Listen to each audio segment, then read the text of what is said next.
नमस्कार. उपस्थित सगळ्या रसिक प्रेक्षकांचं आर्ट सर्कलच्या पेजवर मी मनापासून स्वागत करते. आर्ट सर्कलच्या पेजवरून वाचन वसा हा उपक्रम सादर झाला त्याला 1 वर्ष होऊन गेलं. त्या संपूर्ण कालावधीमध्ये लेखकांनी, वाचकांनी, सगळ्यांनीच प्रेक्षकांनी या उपक्रमाला भरभरून दाद दिली, भरभरून प्रतिसाद दिला आणि उपक्रम पुढे चालू ठेवण्याची सुद्धा एक प्रेमळ सूचना केली. रत्नागिरीपुरताच मर्यादित असलेला आर्ट सर्कलचा प्रेक्षक वर्ग शब्दशः अमर्याद झाला. वाचनवसामुळे जसा रसिकांचा परीघ वाढत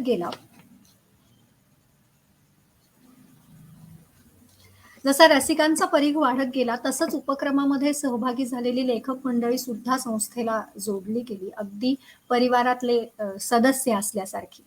त्यातलंच एक नाव म्हणजे लेखक प्रणव सखदेव.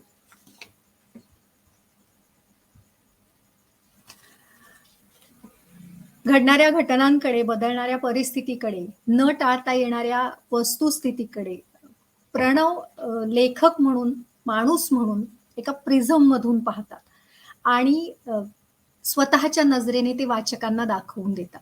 निळ्या दाताची दंतकथा असेल, नाभीतून उगवलेल्या वृक्षाचं रहस्य असेल किंवा आता दिमित्री सारखे कथासंग्रह असतील, 96 मेट्रो मॉल, काळे करडे स्ट्रोक्स याच्यासारख्या कादंबऱ्या आहेत, बालसाहित्य आहे, माहितीपर साहित्य आहे. तसंच अभिजात इंग्रजी साहित्याचा अनुवाद आजपर्यंत प्रणव सखदेव यांनी केला या त्यांच्या संपूर्ण प्रवासामध्ये. आज एका अर्थाने एक सुंदर योग आहे. आज प्रणव सखदेव यांच्या दिमित्री रियाज केळकर या पुस्तकाचं, जे रोहन प्रकाशनने प्रकाशित केलंय, या पुस्तकाचं आज इथे प्रकाशन होणार आहे आणि त्यांच्या कारकिर्दीमधलं अत्यंत सोनेरी छान असं वळण म्हणजे त्यांच्या काळे करडे स्ट्रोक्स या कादंबरीला नुकताच साहित्य अकादमीचा पुरस्कारही जाहीर झालाय. आज अशा अर्थाने हा एक सुंदर असा योग आहे.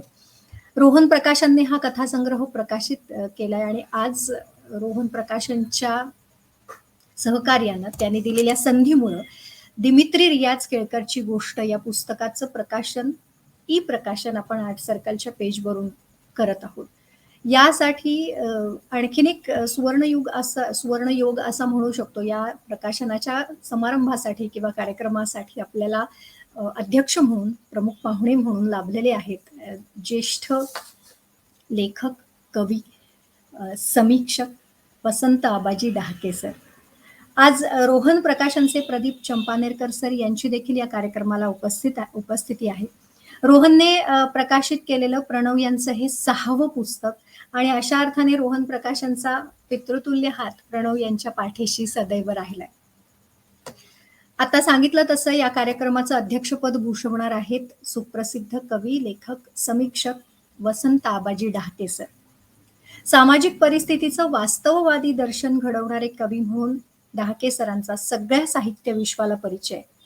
त्यांच्या लिखाणामधून ते सदैव वाचकाला विचार करायला, प्रश्न विचारायला, स्वतःच्या आतमध्ये डोकावून बघायला भाग पाडतात.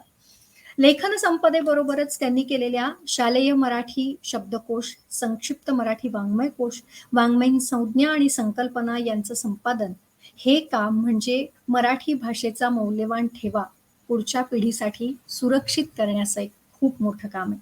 आजपर्यंत अनेक मानाच्या पुरस्कारांवर वसंत आबाजी डहाके हे नाव कोरलं गेलंय. या सगळ्या मान्यवरांचं मी आर्ट सर्कलच्या वतीने, आर्ट सर्कलच्या पेजवर आजच्या प्रकाशन सोहळ्यासाठी मनापासून स्वागत करते.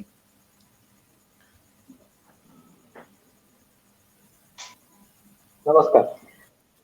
डहाके सर, प्रदीप सर, प्रणव, नमस्कार. सगळ्यांना नमस्कार. आणि आर्ट सर्कलच्या पेजवर तुम्हा तिघांचंही मी मनापासून स्वागत करते. आजच्या या प्रकाशन सोहळ्याच्या निमित्तानं प्रदीप चंपानेरकर सर इथे उपस्थित आहेत, रोहन प्रकाशनचे, ज्यांनी मगाशी म्हटलं तसं पितृतुल्य हात प्रणव यांच्या पाठीवर सदैव राहिला आहे.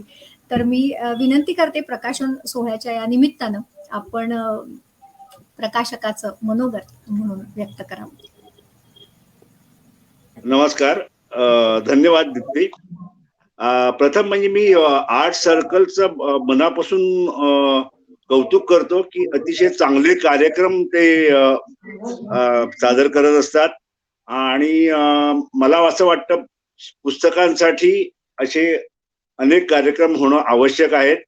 अनेकांनी अशा प्रकारे जर असे कार्यक्रम आयोजित केलं तर डेफिनेटली पुस्तकाचा प्रसार, साहित्याचा प्रसार व्हायला निश्चितपणे मदत होईल.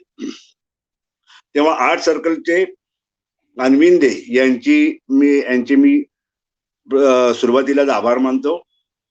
आणि या कार्यक्रमाला सुप्रसिद्ध साहित्यिक, कवी आणि विचारवंत वसंत आबाजी डहाके या कार्यक्रमाला लाभले आहेत, तेव्हा त्यांचंही मी रोहन प्रकाशनातर्फे स्वागत करतो इकडे.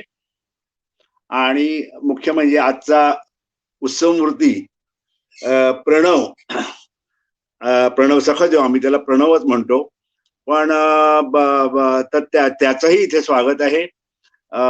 आज प्रणवचं पुस्तक इथे प्रकाशित होत आहे. नवा कथासंग्रह जो आहे, दिमित्री रियाज केळकरची गोष्ट, हा कथासंग्रह प्रकाशित होता. ही खरंच आनंदाची गोष्ट आहे. पण हा आनंदात भर पडली आहे ती एक 4-5 दिवसापूर्वी जी बातमी आली ती प्रणवला साहित्य अकादमीचा युवा पुरस्कार मिळालेला आहे.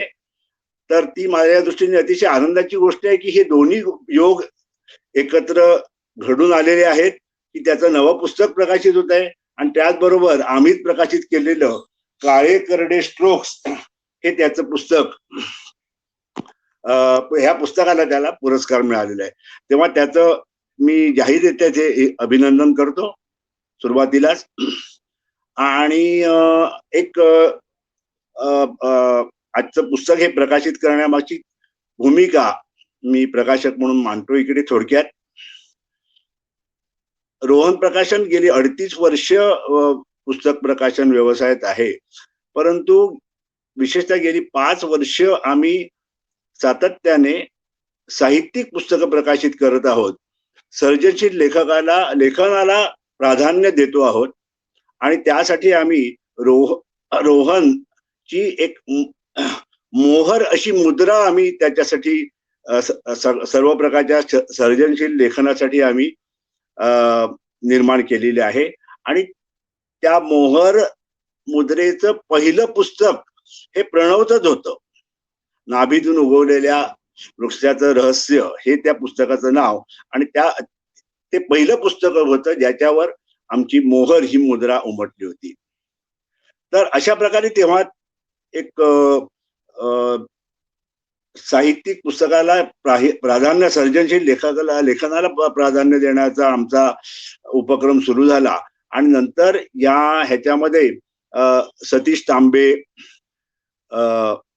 विश्राम गुप्ते, ऋषिकेश गुप्ते, रवींद्र पांढरे, ऋषिकेश पाळंदे, आशुतोष जावडेकर असे अनेक ज्येष्ठ आणि नव्या उमेदीचे लेखक आम्हाला जॉईन झाले आणि त्यांची अनेक पुस्तकं आम्ही आजवर प्रकाशित केलेली आहेत.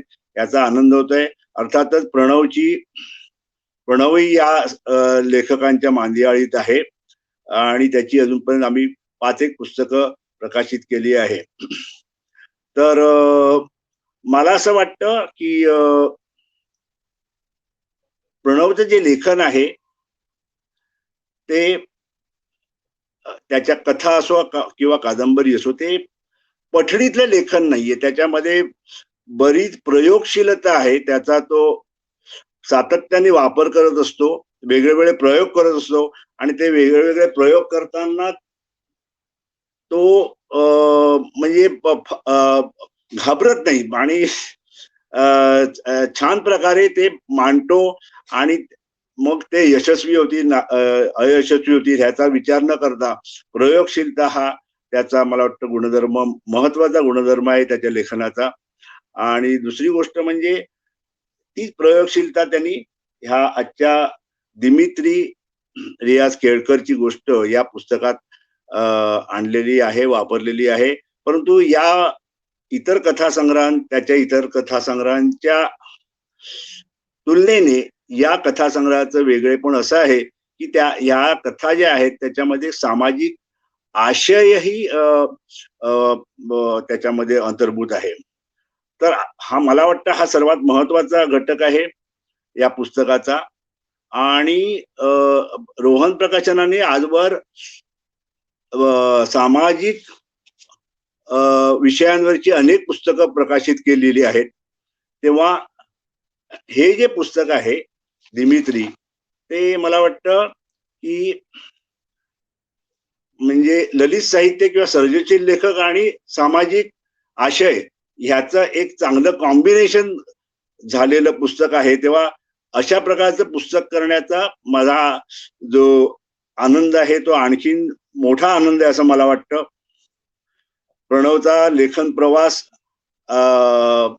हा चांगल्यापैकी आता गती घेतो आहे आणि त्याच्यामध्ये एक प्रकारची हळूहळू परिपक्वता पण येते आहे. वेगळे वेगळे तो फॉर्म्सही वापरतो आहे. तेव्हा त्याचं ह्याच्यासाठी या पुस्तकासाठी मी ह्याचाच विचार करून हे पुस्तक प्रकाशित केलं आणि ते जास्तीत जास्त चांगल्या प्रकारे प्रकाशित करण्याचा, निर्मिती करण्याचा मी प्रयत्न केलेला आहे. आणि मी प्रणवचं परत अभिनंदन करतो आणि त्याला शुभेच्छा देतो त्याच्या पुढच्या प्रवासासाठी. आणि माझे 2 शब्द मी इकडे पूर्ण करतो. धन्यवाद.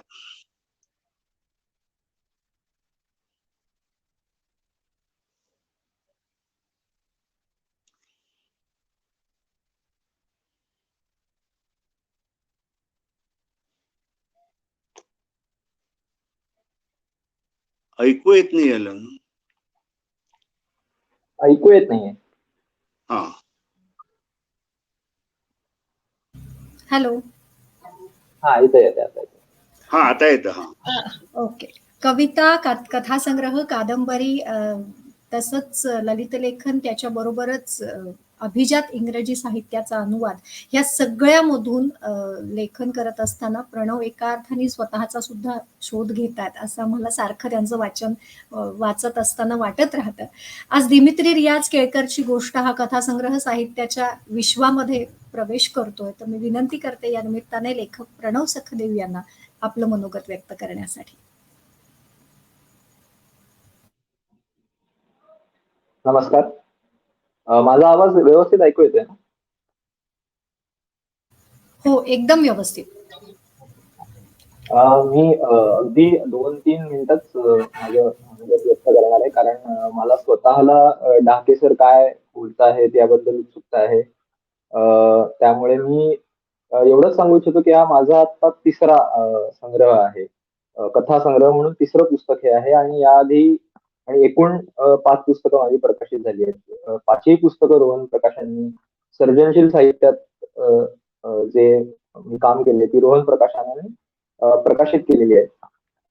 मला हा संग्रह कथांच्या दृष्टीने किंवा माझं जे आता सर्जनशील लिखाण जे काही चालू आहे लिखाण, त्या दृष्टीनं एक वेगळा आणि महत्वाचा टप्पा वाटतो. याचं कारण असं की याआधी सुद्धा मी ज्या काही कथा लिहिल्या आणि त्याचे संग्रह प्रकाशित झाले, तर ते मी केवळ लिहिलेल्या कथांची संकलनं म्हणून त्याच्याकडे कधीच बघितलं नव्हतं. त्या सगळ्या कथांमध्ये किंवा त्या संग्रहातल्या कथांमध्ये एक काहीतरी थोडंसं आशयसूत्र सामायिक असेल किंवा एक कथासंग्रह अख्खा कथासंग्रह वाचल्यावर वाचकाला एक काहीतरी अनुभव, एक वेगळा अनुभव मिळेल किंवा एकसंध काहीतरी अनुभव मिळेल याचा प्रयत्न केला होता. या कथासंग्रहामध्ये मला असं वाटतं की हा प्रयत्न आणखीन एका वेगळ्या टप्प्यावरती अधिक चांगल्या प्रकारे लोकांसमोर आलेला आहे. कारण यातल्या कथा सामाजिक कथा म्हणून ज्याला आपण म्हणतो त्या कॅटेगरीमध्ये अगदी पूर्णतः जरी टाकता येत नसल्या तरी कथांमध्ये एक सामाजिक अँगल दिसून येतो. म्हणजे याच्यात सफाई कामगार जे आहेत त्यांच्यावरची कथा असेल किंवा दिमित्री रियाज केळकर ही अगदी शीर्षकाची कथा असेल की ज्यामधून आज आपल्या समाजामध्ये ज्या ज्या काही घडामोडी गेल्या काही वर्षांपासून घडत आहेत त्याला काहीतरी एक प्रतिसाद मी दिलेला आहे. ही प्रतिक्रिया नाहीये, हा प्रतिसाद आहे असं मी म्हणेन. गेल्या काही वर्षांमध्ये किंवा त्याच्याही आधीपासून आपल्या समाजामध्ये जी काही एक अंतर्गत दुफळी जन्य परिस्थिती निर्माण झाली आणि ती उत्तरोत्तर वाढत जाते. या सगळ्यावरचं काहीतरी एक भाष्य करण्याचा प्रयत्न मी या कथांमधून केलाय आणि तो असा काही मी म्हणेन की मुद्दामून केलेला आहे किंवा मुद्दामून झालेला आहे असं नाही. आपोआप जे आपल्या आत काहीतरी झिरपत असतं, जात असतं, त्याच्यावर आपण विचार करत असतो, त्यातून या वेळोवेळी कथा लिहिल्या गेलेल्या आहेत. त्यामुळे मला असं वाटतं की या अर्थानं हा कथासंग्रह मला महत्वाचा वाटतो माझ्या आजवरच्या सगळ्या लेखनाच्या दृष्टीनं. दुसरं याच्यातली आणखीन सांगावीशी गोष्ट अशी की या कथांमध्ये म्हणजे याच्या आधी सुद्धा मी अद्भुत किंवा कल्पिताचा कथांमध्ये अगदी मुबलक प्रमाणात आणि प्रयोगशीलपणे जसं सर म्हणाले चंपानेरकर तसा वापर केलेला आहे. पण या कथांमध्ये मला असं वाटतं की वास्तव आणि कल्पित याचं जी सरमिसळ मी याआधी करत होतो त्याचा कुठेतरी चांगला समतोल मला जास्त चांगला समतोल साधता आलेला आहे असं लेखक म्हणून मला असं वाटतं. त्यामुळे या दृष्टीनं सुद्धा मी या कथांकडे एका वेगळ्या टप्प्यावरच्या कथा म्हणून बघतो.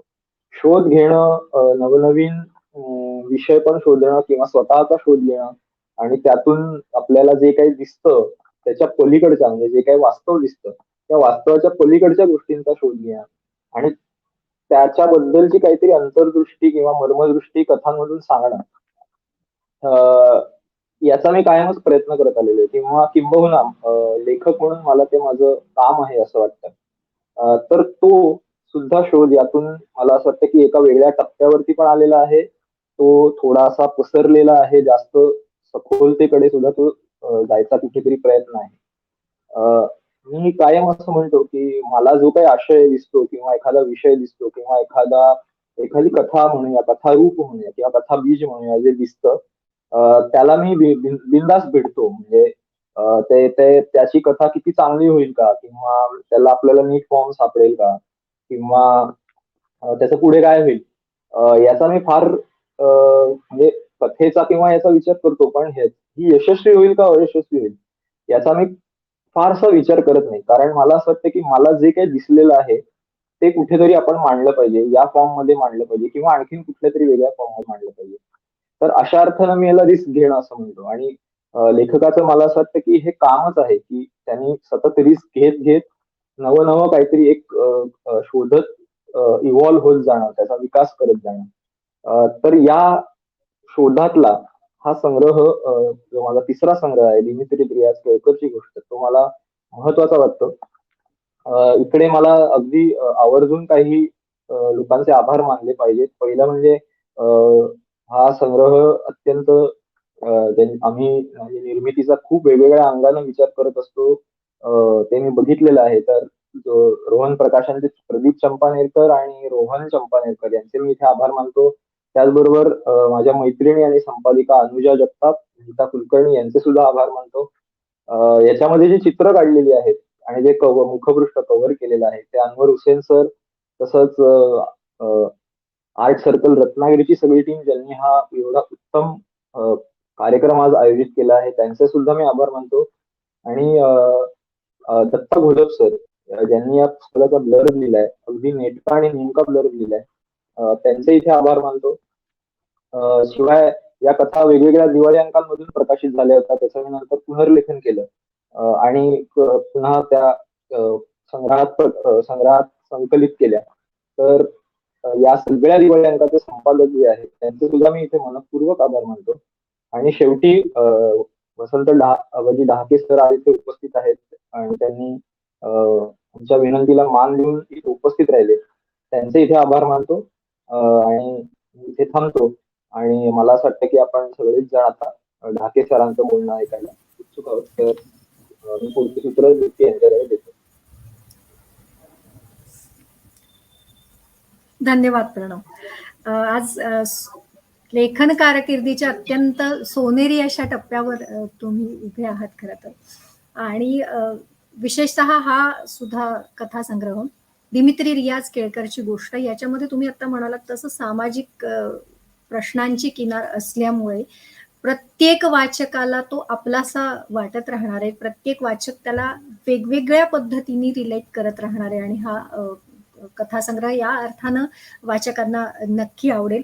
मी विनंती करते आजच्या कार्यक्रमाचे अध्यक्ष वसंत आबाजी ढाके सर तसंच उपस्थित चंपानेरकर सर, आपल्या शुभ हस्ते आपण या कथासंग्रहाचं ई प्रकाशन करावं आणि आपल्या इथे रसिक प्रेक्षक जे उपस्थित आहेत, वाचक उपस्थित आहेत, जे उत्सुक आहेत, हे दिमित्री रियाज केळकर हे नावामध्येच इतकी गंमत आहे किंवा नावामध्येच इतकी उत्सुकता दडलेली आहे रसिकांची, वाचकांची.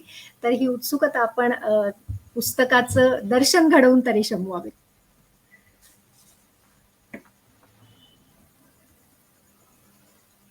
हॅलो नंदिनी.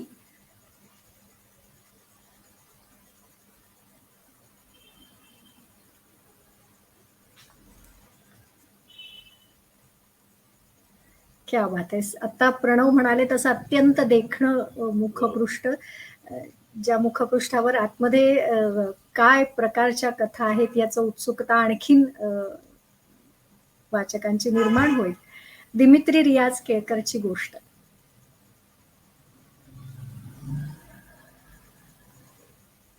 धन्यवाद. मी विनंती करते वसंत आबाजी डहाके सरांना, पुस्तकाचं प्रकाशन झालं असं आपण जाहीर करालच आणि आपल्या अध्यक्षीय भाषणासाठी आम्ही सगळेजण खूप उत्सुक आहोत आपल्याला ऐकण्यासाठी.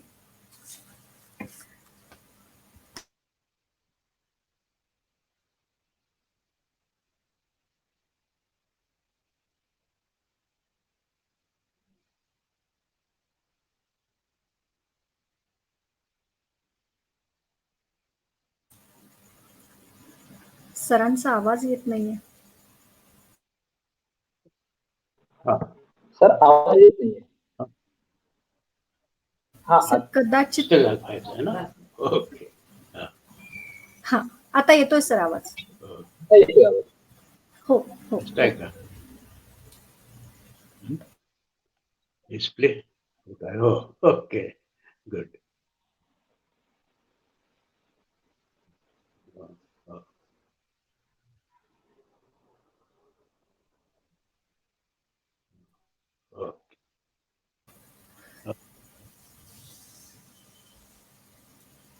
सर तुमचा माईक म्यूट आहे का?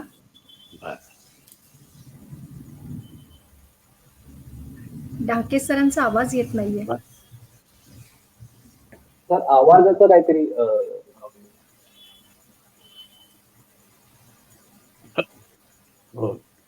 धन्यवाद. हा, दिमित्री रियाज केळकरची गोष्ट या पुस्तकाचं आता प्रकाशन झालं. मी प्रथम प्रणवचं अभिनंदन करतो. साहित्य अकादमीचा युवा. हा हॅलो, आवाज येतोय ना?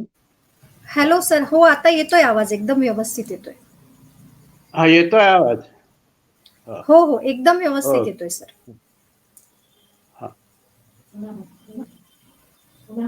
हा, प्रणवचं मी अभिनंदन करतो.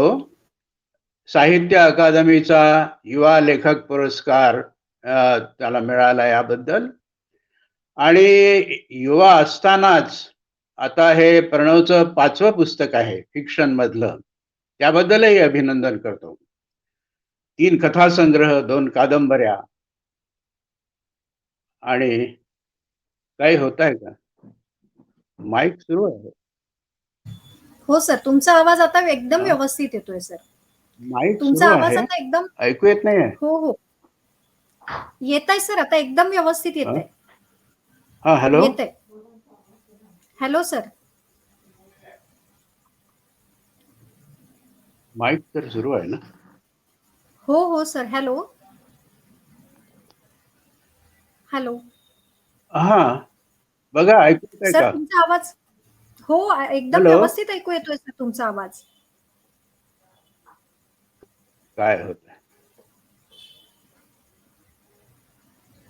हॅलो. आवाज येतोय तुमचा ह्याच्यामध्ये? हो सर एकदम व्यवस्थित येतोय. तुम्ही बोला व्यवस्थित. बरं. ओके. हा, आता मी सांगत होतो की युवा अवस्थेत असतानाच प्रणवची फिक्शन मधली 5 पुस्तकं प्रकाशित झाली आहे. आज हे 5वं आहे आणि काही अनुवाद 3 बहुधा अनुवाद केलेले आहेत. तर ही सगळी साहित्य संपदा दर्जेदार आहे, यात काही शंकाच नाही. मी या आधीची पुस्तकं वाचलेली आहेत प्रणवची, आणि मला हा एक महत्वाचा लेखक आजच्या काळातला वाटतो आहे. कथा हा साहित्य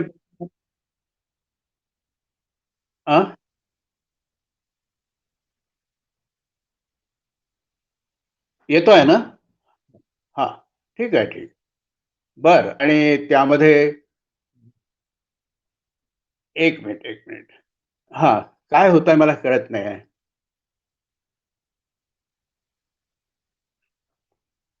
राहिला बोला जरा. आवाजाचं काय होत आहे?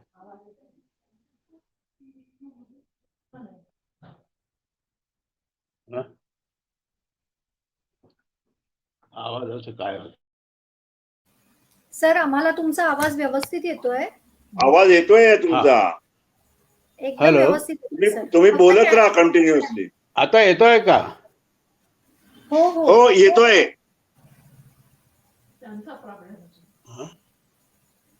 आवाजाचं काय झालं?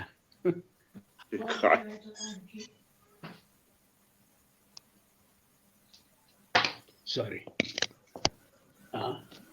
ते बोलत नाही, काय झालं? त्यांचं बोलणं ऐकू येत नाही. सर, आवाज येतोय तुमचा. बंद केलेला आहे सर, तुमचा आवाज. हा, सुरू आहे ना? हो, सुरू आहे.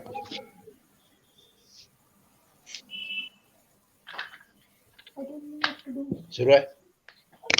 मला ऐकू येत नाही काय. ते काही बोलत नाही, त्यामुळे आपल्याला ऐकू येत हा, ओके. येतोय का आवाज? हो, येतोय सर. हा. हॅलो? Hello sir. आवाज नाही आहे. Hello sir. का नाही?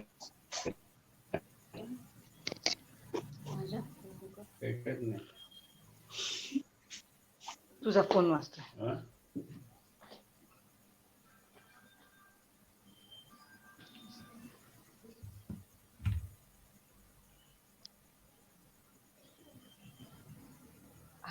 येतोय ना? हा, मी बोलत राहतो. त्यांनी आवाज येत नाही म्हटल्यामुळे मी ठेवा. हॅलो?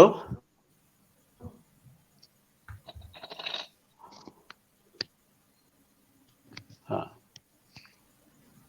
बर. आवाज ऐकू येतोय असं मी समजतो आणि पुढे बोलायला लागतो.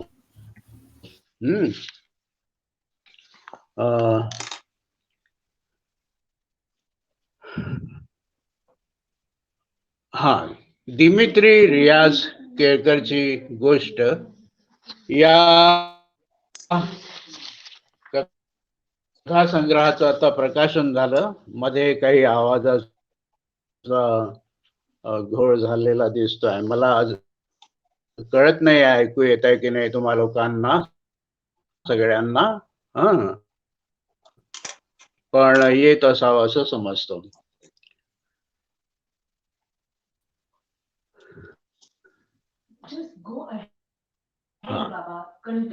हा, काय होत आहे? आवाज काय येत नाही आहे. ऐकू येत आहे का? हो, येतंय. ऐकू येतंय आम्हाला. येतंय सर, तुमचा आवाज येतोय आम्हाला. बोलणं ऐकू येत नाही. सर, आम्हाला तुमचा आवाज अतिशय व्यवस्थित ऐकू येतोय. आमचा आवाज तुम्हाला ऐकू येणार नाहीये, कारण आमचे माईक म्यूट वरती आहेत सर. त्यामुळे आम्हाला सगळ्यांना तुमचा आवाज व्यवस्थित ऐकू येतोय सर. No problem. केळकरची गोष्ट इथपासूनच मी सुरू. एक महत्वाची गोष्ट आहे. या कथेमध्ये आलेला पंचकलिका नावाचा पदार्थ कुठे शोधता येतो का हे पाहायला मी history of food in India हे पुस्तक चाललं. अर्थात त्यात तो नाही आहे, हा प्रणवने निर्माण केलेलाच आहे पदार्थ आहे. पण ही या पदार्थाची गोष्ट नाही आहे. या पुस्तकामध्ये ज्या अनेक कथा आहेत त्यांना सामाजिक आणि राजकीय स्तर आहेतच आहेत. एखादी वर्तमानातली अस्वस्थ करणारी घटना कथेमध्ये कसं रूप घेत असते याचं ही कथा म्हणजे एक उदाहरण आहे. मांसाहार बंदी आपल्या देशामध्ये प्राचीन काळापासून मांसाहार लोक करत आलेले आहेत. अनेक संस्कृती इथे आल्या, अनेक प्रकारचे लोक आले.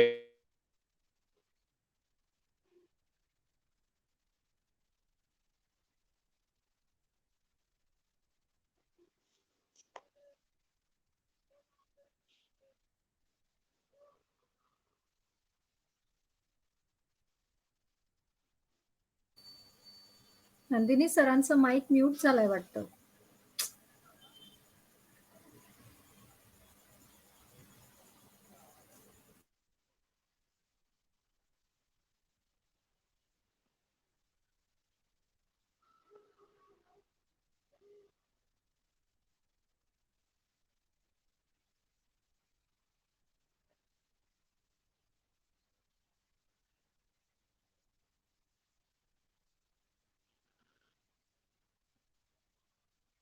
हा गैर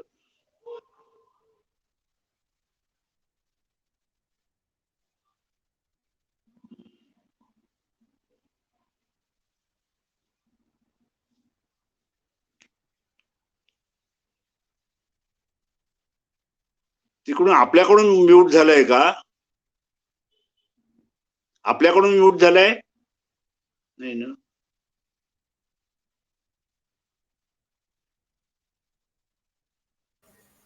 सरांकडूनच झालाय म्यूट. त्यांच्या बरं. फोनला झालाय, आपल्याकडून नाही झाला. तिकडे फोन करून त्यांना कळवता येईल का? नीताताई करतेय फोन ऍक्च्युली त्यांना, त्यांचा रिसीव्ह नाही होते.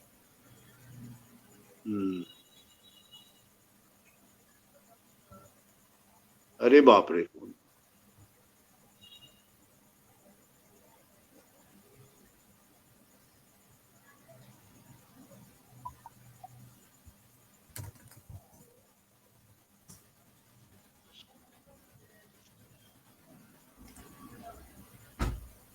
मला वाटतं नीताताई करतेय कॉन्टॅक्ट, कारण ती आहे त्यांच्या संपर्कामध्ये.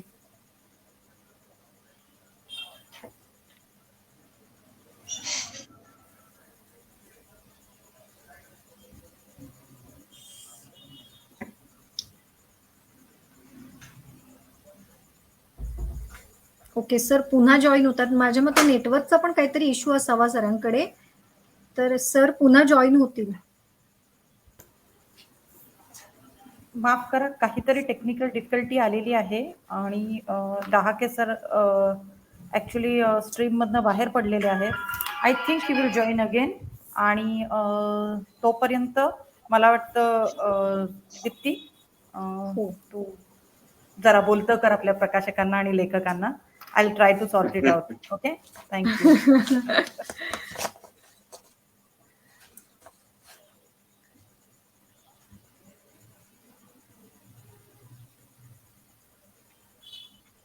सर आपण वाट बघूया का 2 मिनिटं? हो, बघायची आहे ना.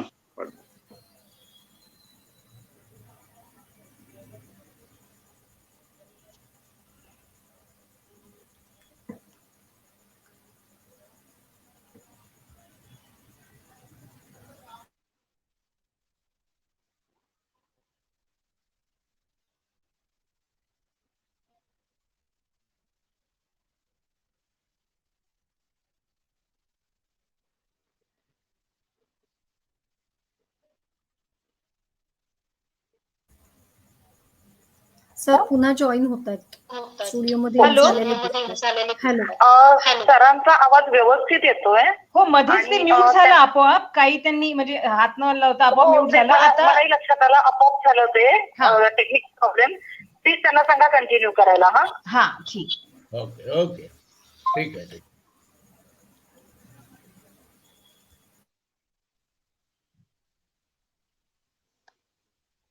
हा सॉरी जरा गडबड झाली, हरकत नाही.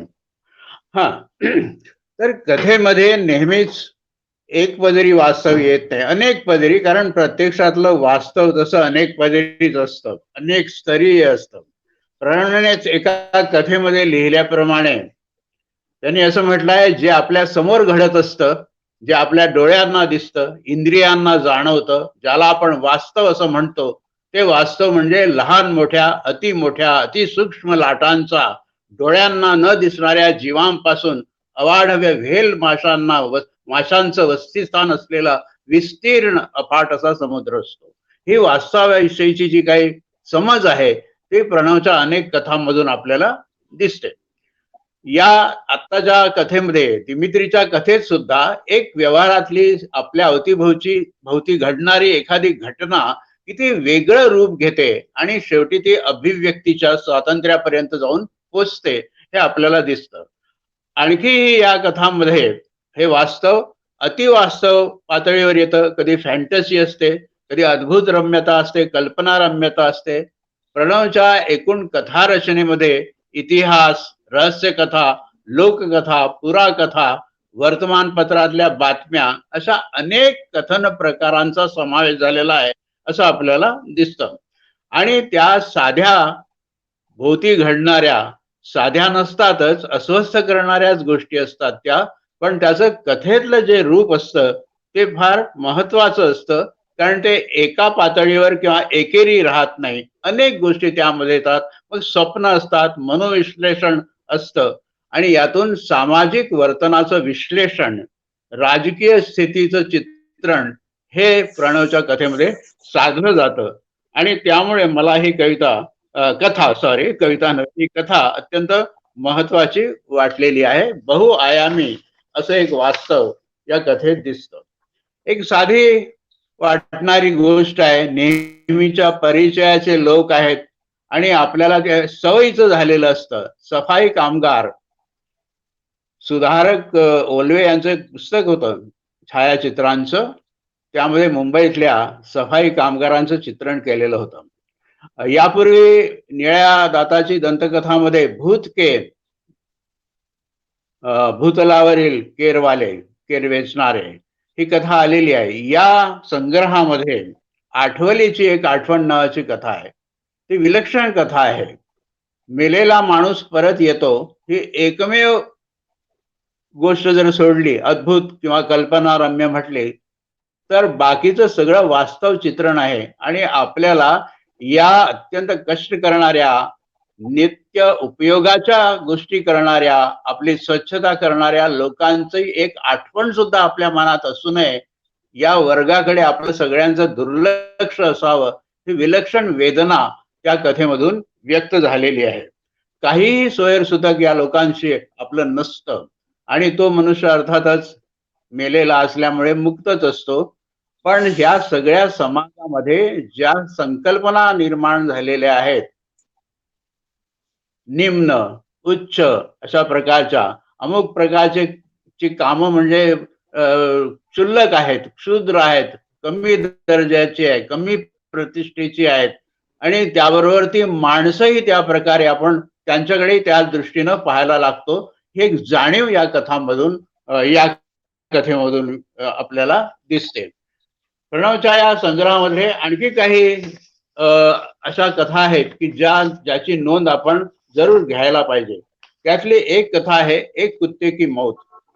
या कथेमध्ये एक मरण पावतो असं नाही आहे, एक कुत्रा मारला जातो.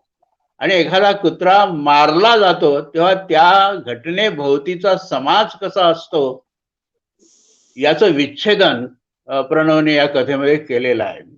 अंतिमतः एक प्रकारे रहस्य कथात्मकही भाग त्याच्यात आलाय, पण रहस्य नाही आहे. हळूहळू त्या निवेदकाची खात्रीच पटत चाललेली असते, परंतु त्या निमित्ताने समाजातले वेगवेगळे स्तर हे कसं पाहतात दुसऱ्या स्तरातल्या माणसांकडे, आणि एकूण माणसाचं जगणं हे त्यांच्या दृष्टीनं सर्वसामान्यांचं, खालच्या पातळीवरच्या माणसांचं जगणं हे कसं नगण्य असतं याचं भान हळूहळू येतं. त्याचबरोबर व्यक्तीची अनेक दुःख असतात, ती जाहीर होत नाही, प्रकट होत नाही, पण सुप्त असतात. आणि त्या माणसाच्या मनामध्ये जो एक क्रोध निर्माण होतो, असंतोष किंवा क्षोभ निर्माण होतो, तो कोणत्या तरी रूपाने कधीतरी बाहेर पडतो. असं एक मानसिक विश्लेषणाचाही भाग या कथेमध्ये आहे. म्हणजे एकच कथा, ती दिमित्रीची कथा असो की एक कुत्ते की मौत असो, प्रणव हे वेगवेगळ्या अँगलने त्याच्याकडे पाहतात असं आपल्याला दिसतं. वेगवेगळे स्तर ते उभे करत असतात. आणखी एक कथा आहे ज्याचा उल्लेख मी अवश्य करतो. ती म्हणजे खूपच महत्वाची कथा आहे ती या संग्रहातली. प्रणवने असं म्हटलं आहे की ही कथा सांगण्याची गोष्ट जी त्यांच्या निळ्या दाताची दंतकथामध्ये आहे त्याचं पुनर्लेखन आहे. पण हे पुनर्लेखन आहेच, पण त्याचबरोबर ती एक स्वतंत्र कथाही आहे. आणि ही कथा मला तरी या संग्रहामधली सर्वात महत्वाची कथा वाटलेली आहे. त्याचं मूळ रूप जरी एक कथा सांगण्याची गोष्ट असली तरी या कथेमध्ये त्यांनी खूप मोठा पट घेतलेला आहे आणि समाजातली एकूण भ्रष्ट अशी जी काही पद्धती दिसते लोकांच्या वागण्यामधली, एकूण भ्रष्टाचार सर्व प्रकारच्या पातळ्यांवरचा, आणि त्यामध्ये माणसाच्या अस्तित्वाला काही किंमत आहे किंवा नाही याची जेव्हा आपल्याला जाणीव होते ती फार विदारक असते. की तूही त्यामध्ये सामील हो, मी आहेच आणि तूही त्यात सामील हो, असं सहजपणे जेव्हा एखादे सार्वजनिक सेवा संस्थेतले लोक म्हणायला लागतात तेव्हा आता कुठली मूल्य उरली आहेत. अशा प्रकारचे काही प्रश्न या मध्ये उभे केलेले आहेत. आणि जो मुलगा मृत्यू पावतो तो तर सार्वजनिक लज्जा असंच म्हणता येईल त्याला, की सगळ्यांसमोर आपण उघडे पडलेले आहोत. सगळ्यांच्या समोर आपली सगळी इज्जत, अब्रू, प्रतिष्ठा जी काय नाहीशी झालेली आहे आणि त्यामुळे तो आत्महत्या करतो. पण त्याच्या आईचं म्हणणं आहे की नाही, तो व्यवस्थेने केलेला खून आहे. आणि हे इतकं मनाला तिच्या लागलेलं असतं की तिच्याही मनातली ही वेदना, हा क्षोभ, हा व्यवस्थेवरचा राग हा एका कबुतराच्या हत्येने घडतो. म्हणजे पहिली कथा यामध्ये मिसळते आणि अलगही होते आणि हा एक वेगळा सामाजिक राजकीय पट या कथेमध्ये उभा राहतो. आणखी एक कथा या संग्रहातली उल्लेखनीय आहे. त्या कथेमध्ये बियास का उधाणली ही ती कथा आहे. बियास का उधाणली, बियास हे त्या मुलीचं नाव आहे आणि एक पोएटिक जस्टिस म्हणता येईल अशी रचना त्या कथेची केलेली आहे. पण त्यामधले पुन्हा एक समाजातले वेगवेगळे स्तर, न्यायासाठी, हक्कासाठी भांडणारे लोक आणि त्याचबरोबर या व्यवस्थेचा गैरफायदा उपभोगणारे देखील लोक. पण हे इतकी मी सांगतोय इतकी सोप्या किंवा वरवरच्या पातळीवरची नाही, त्यात आणखी काही खोल गोष्टी आहेत. आणि त्यामध्ये एक आजच्या विज्ञान कथेतला भाग असा आपल्याला म्हणता येईल की रोबो आहेत आणि या रोबोकडून एक हत्या केली जाते. या रोबोचं जे पूर्व रूप आहे संघमित्रा हे नाव प्रणवने दिलेलं आहे आणि त्या यांत्रिक बाहुल्याकडून ज्या अपेक्षा लोक करतात, ज्या प्रकारे त्या बाहुल्याला वागवतात, त्याला भावना नाही, प्रोग्राम म्हणजे कार्यक्रमितच तसं केलेलं आहे. पण त्या सगळ्या गोष्टीमधून प्रणव आपल्याला काहीतरी सांगतो आहे. माझं असं म्हणणं असतं की ही कथा किंवा कविता किंवा कादंबरी ही जी संहिता आहे हे सतत बाहेरच्या जगाचा निर्देश करते. आतलं जग एक ती तयार करतच असते, पण त्याचबरोबर ती बाहेरच्या जगाकडेही आपलं लक्ष वेधत असते. आणि या बाहेरच्या जगातल्या अनेक विसंगती, अनेक अंतर्विरोध आणि माणसाचं माणसाशी वागणं किती दुष्टाव्याचं असतं, छळाचं असतं, या सगळ्या गोष्टी याही कथेमध्ये आलेल्या आहेत. या कथेमध्ये वास्तव अतिवास्तव, अद्भुत या सगळ्यांचं मिश्रण झालेलं आहे. आणि ही विज्ञानातली एक कल्पना रोबोची घेतलेली आहे. पण या सगळ्यामधून आजचं सामाजिक राजकीय जे जगणं आहे त्याचेच चिरफाड हा शब्द वापरायला हरकत नाही, परंतु आपण विश्लेषण म्हणूया ते केलेलं आहे. आणि किती अस्वस्थ अशा काळामध्ये आज आपण जगतो आहोत, ज्या काळामध्ये मुलांनी स्वतंत्रपणे चांगलं वाढायला पाहिजे, त्या जगात कशा दुष्ट प्रवृत्ती असतात, ज्यामध्ये धनसंपन्न लोकांनी समाजाला काहीतरी देणारी गोष्ट करण्याच्या ऐवजी शोषण कसं केलं जात असतं, ह्या अनेक गोष्टींच्यावर म्हणजे कथेचा तो मुख्य भाग नसतो, त्या कथेच्या मोठ्या पटातल्या या काही गोष्टी असतात आणि त्यामुळे एकूणच समाज आपल्या डोळ्यांसमोर उभा राहतो. अच्छीत गच्ची आणि गच्चीत टाकी या कथेत सुद्धा तिथे एखादा जणू काही स्त्रीचा सूडच घ्यायचा आहे या हेतूने प्रवृत्त झालेला माणूस असतो. एखादी स्त्री कुठल्याही प्रकारचा व्यवसाय नाही, त्यामुळे देहाचा व्यवसाय करणारी असू शकते, परंतु न्याय नावाची गोष्ट ती या सर्वसामान्य लोकांना ज्यांचं शोषण होत आहे त्यांना मिळतो का न्याय? कारण काय तर ही समाज व्यवस्था अशी न्याय देणारी आहे काय? लेखकाने प्रश्नच विचारला आहे, आपण सिव्हिलाइज समाज आहोत का? ज्याच्याकडून सिव्हिलाइज न्यायाची अपेक्षा करता येईल असा हा समाज आहे का?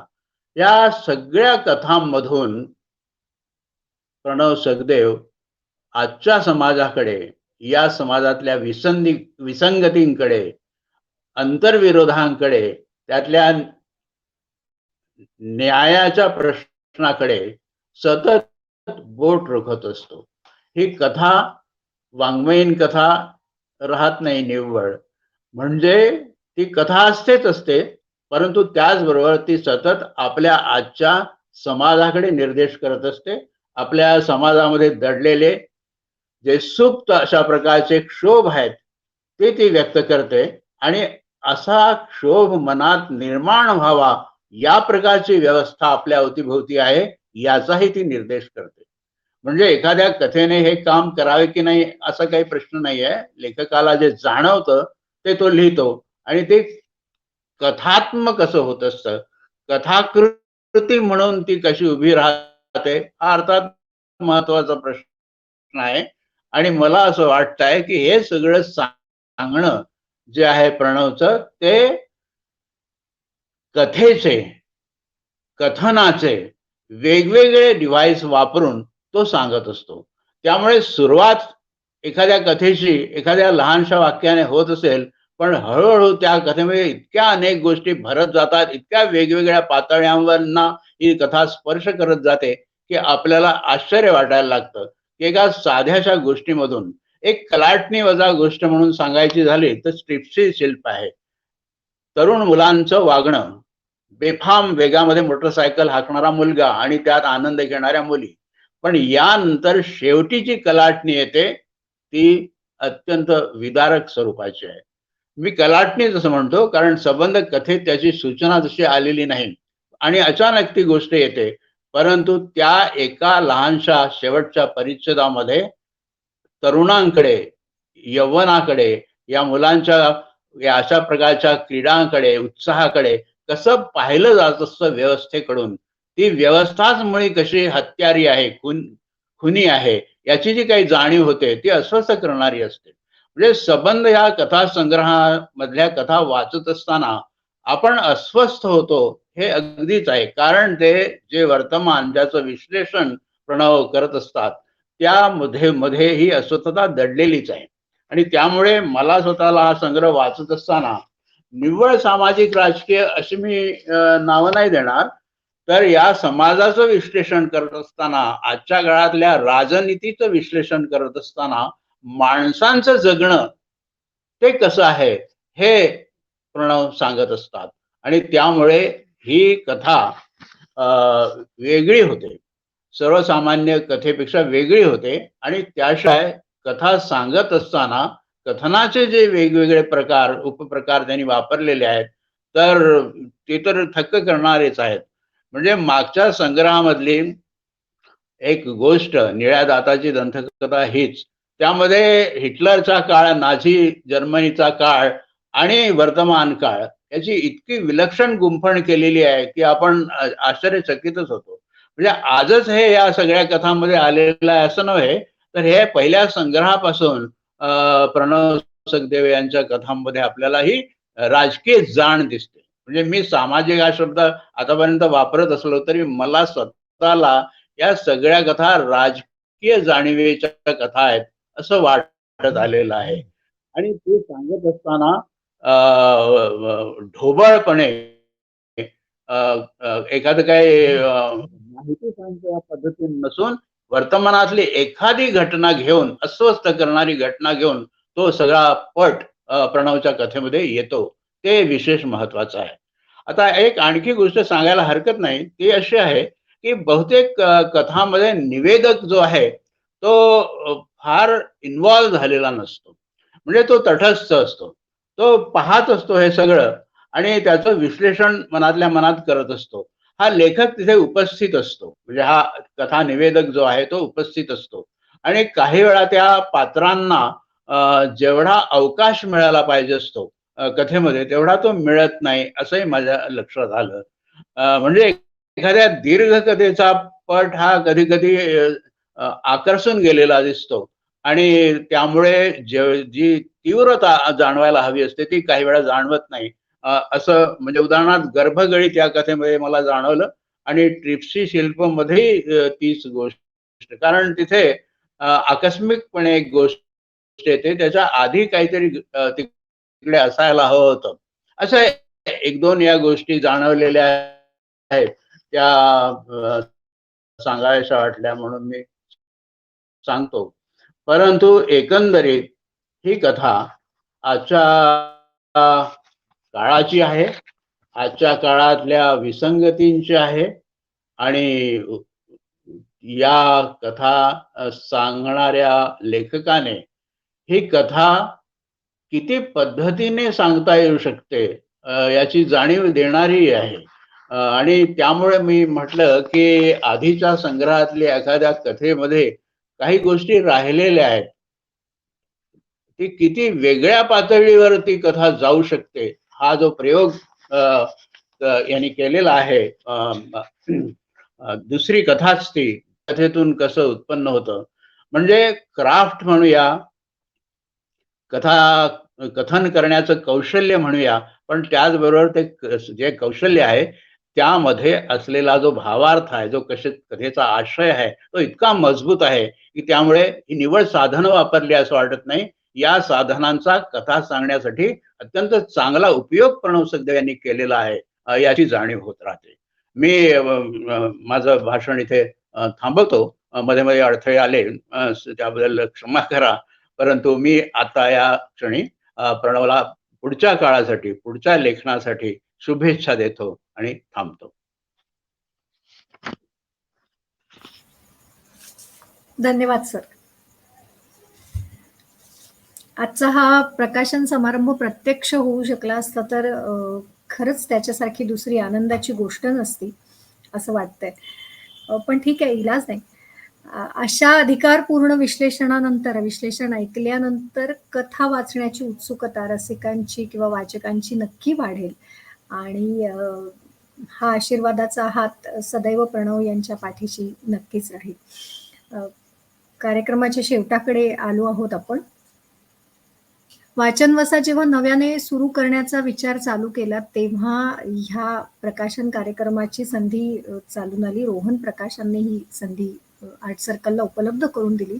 चंपानेरकर सरांचे मी मनापासून आभार मानते की अशा प्रकारे एखाद्या साहित्याच्या उपक्रम चालू राहावा याच्यासाठी तुमच्यासारख्या मंडळींचा सपोर्ट खूप गरजेचा आहे आणि आजची ही संधी आम्ही शब्दशः त्याचा वापर करणार आहोत पुन्हा एकदा नव्याने वाचनवसा सुरू करण्यासाठी.